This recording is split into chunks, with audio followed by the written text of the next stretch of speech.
before I jump into the history, three, I hope you're still in the building. We gotta do a little bit of the hip hop thing. All right, homie. Before I get into the history of it, let's come up to speed with what's started all this stuff. All right. Is it Jim being Jim? All right, let's take a look. Let's take a look. Let's take a look. Let's bring him up here. Let me jump on a small screen for y'all. All right. Let's see. He loved that. He loved Jim Jones. I want you to break this down. Let's break this down. I admired Nas, but remember Nas' first record, The Barbecue, came out when I was in 11th grade. So Nas was my idol when I was young. Like you did, came to dressing, the wordplay, the music, everything. I was a superior Nas fan. Period. I'd never take that away from him. But then as I got in the game, you got to realize that your rivals would be idols, and not to take anything away from that. I developed my own style and my own lane that these kids start to gravitate towards the same way I gravitated towards Nas when I was younger and things like that. It's a whole different generation. We're talking about 94, 93. I was in 11th grade. Nigga, it's 2025. There's a big gap there, you know what I mean? And I want people to understand that. So when Shorty's telling people that, yeah, he's 20-some years old, that goes to show the part of the era that he's in that I came into life. He loved that. He loved Jim Jones. And started going crazy that these kids love me. They don't really know who Nas is. If he's 22, he's born in 03. Not all of them. Some of them know. You know what I mean? Like, of them know. Yes. But it's the era. Some music. No, there's some kids that. No, I love that. There's some kids that love hip hop. 20, so I mean, but he's your son. He's your son. He's your son. No, but he knows. My son can't tell you one Nas record. You heard? Like let's keep it a buck here. Yeah, but like, let's keep it a buck. We will. You heard? Let's keep it a buck because you'll bring it up. There must be some type of misconception or what's that word? When it comes to Jim Jones and what Jim Jones have done in this game. A lot of these rappers. We made them take the darkies off. A lot of these rappers have done a tremendous job, and I take nothing away from them. But they forget, I got a hell of a catalog. Me, Jim Jones, myself, Gold Records, and started going crazy that these kids. Oh man, my blood was it was racing. It wasn't boiling. It was racing a little bit just now. Damn. Once again, trying to bullet point some of that reaction in my mind because there's a lot I took from that clip.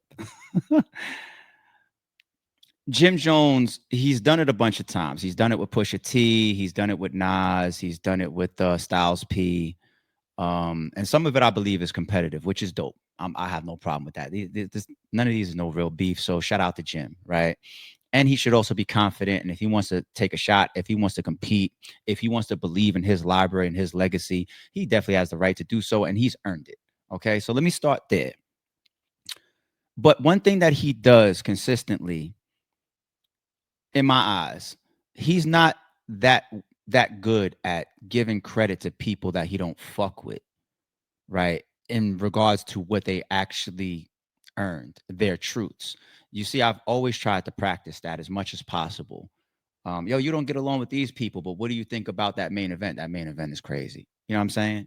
That's what keeps your integrity, right? So I've always tried to be like that. But Jim is a guy, instead, he's more so like, shit, I haven't heard nothing from him. Nah, his shit is trash. Like, I'm better than him. My library is deep, you know, and there's personal stuff that we're going to get into that really is the motivation and the motive behind him doing what he's doing and saying the things that he's saying. Let me now get to this piece. This whole thing about my son don't know a single song from Nas, or this period of time. They don't know nothing about Nas.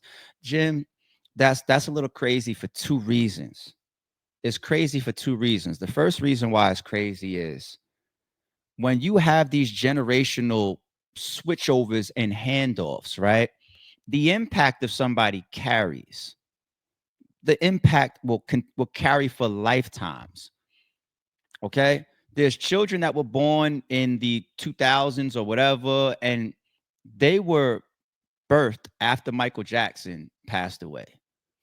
They know what the moonwalk is. They know what Bad is. They know what Thriller is. You bump into some of these kids and you didn't teach them Michael Jackson and they start singing the songs around you. Who told you Michael Jackson? It's Michael Jackson. He's going to find his way into your home sooner or later somehow. You're going to realize Mike Tyson ain't knocked the nigga out in how fucking long. Got little youngins that know who Mike Tyson is, though. How is that? He's finding his ways via video games, interviews, movies. Now, let me put this towards Nas. The Nas's and the Jay-Z's of the world. They've done the same thing. Nas is on tour right now. He's got a show coming up like that I was looking at recently. Nas is still found ways to be in people's faces. Nas never got looked at by anybody and said, where are they now? It's been Nas the whole time.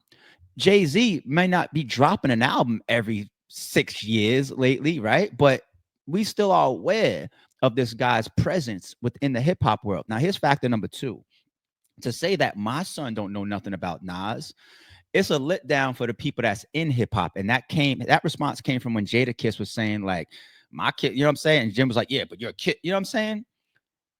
I feel like it's damn near a responsibility of people that protect hip hop and that are invested in hip hop, especially supposedly the rappers, right? To save it, to preserve it, to teach it. We've had literal fights and discussions over time of bringing hip hop into classrooms to be taught as a subject. That's a beautiful thing. When Jay-Z's library pops up or museum pops up or whatever in Brooklyn, it's a beautiful thing for people to walk through and get the history of his legacy, his career, his albums, his ventures, his entrepreneurialism. It's our duty.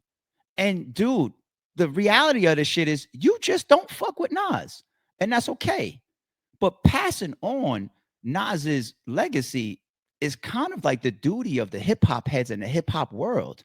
Maybe you don't want to pass it on to your son. Maybe that's a little bit too close to home. I respect it, right? But to get out there and generally throw out a comment of, my son don't know a single Nas song, that's like somebody being born in the 2000s and saying, I never watched the Michael Jordan game. And it's okay if LeBron is your man. But no. We're not doing that to Michael Jordan or to Magic Johnson or to Larry Bird or to Julius Erving or to Wilt Chamberlain or to Jerry West and the list goes on and on and on. We're not doing that. You want to call yourself an NBA fan or fan of basketball and you can't tell me who Larry Bird is? You're the problem. You want to tell me you're a fan of hip hop and you can't tell me who Nas is? You're the problem. Now, that's my reaction to his initial breakdown right there of the generational gap of Nas and using some of the youngins out there. Let's go into the history now. The true motive of where this shit comes from, okay? Now, to Jim's credit, as much as I just had to shoot a gun or two at Jim, to my memory and to my recollection, didn't start the beef. It really was Nas, though, all right? Anybody remember this one? This is super old, super throwback. You see, I'm even referencing a video from World Star. It wasn't even easy. I knew it was out there. It took me 10 minutes to find this shit. Check this out, y'all.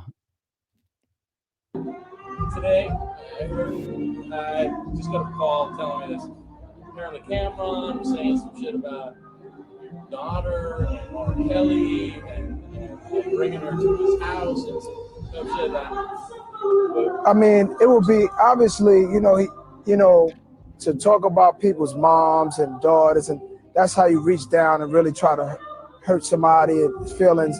That right there will put me against the wall, because obviously what I want to do to a rapper that's really not a street rapper, just a rapper who's been down with Undias, been down with Mace singing songs, and been down with when Mace gets hurt up by these guys, he jumps on the guy's team who hurt when Un got hurt by these guys, he jumps on their team.